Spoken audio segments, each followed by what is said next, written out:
আমার সাকিবের সাথে কাজ করতে অনেক জোশ লেগেছে। Firstly Sakib is very good looking, so to work মানে একজন এত ভালো, এত সুন্দর, হ্যান্ডসাম, গুড লুকিং একজন ভালো কো-স্টারের সাথে কাজ করতে তো ডেফিনেটলি ভালো লাগে। তো কিছু মানুষ আছে তারা কথা বলেই যাবে, তারা বলেই যায় এটাই হবে না, ওটাই হবে না।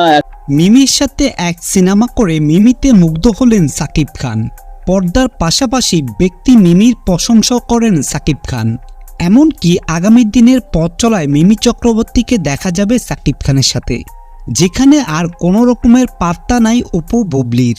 বিশেষ করে হট নায়িকা বলে মিমির প্রতি আকর্ষণ জেগেছে সাকিব খানের, এমন আলোচনা রয়েছে মিডিয়া জুড়ে।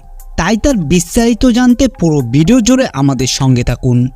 দেশি চলচ্চিত্রে বিদেশি নায়িকা নিয়ে কেন এত মাতামাতি করেন সাকিব খান, যে প্রশ্নটি প্রায় দেখা যায়। এমনকি এই বিষয় নিয়ে এক প্রকার অভিযোগ করতেও দেখা যায়, দেশি নায়িকাদেরকে ছেড়ে বিদেশি নায়িকা নিয়ে ছবি করে দেশি নায়িকাদেরকে সিনেমা থেকে বঞ্চিত করার অভিযোগ রয়েছে সাকিব খানের উপর। শুধু তাই নয়, সিনেমা ছাড়াও ব্যক্তিগত সম্পর্কে জড়িয়ে পড়েন সাকিব খান।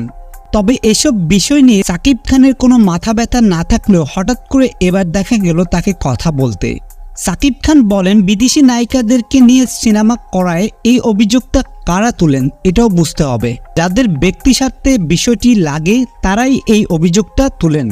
মূলত আমরা সিনেমা বানাই দর্শকদের জন্য, আর তাই তাদের রুচিবোধটা ধরে রাখার জন্যই বাইরের কোনো শিল্পীর সাথে সিনেমা করেন সাকিব খান, এবং দর্শকদের খুশি করতে পারাটাই তাদের মূল উদ্দেশ্য।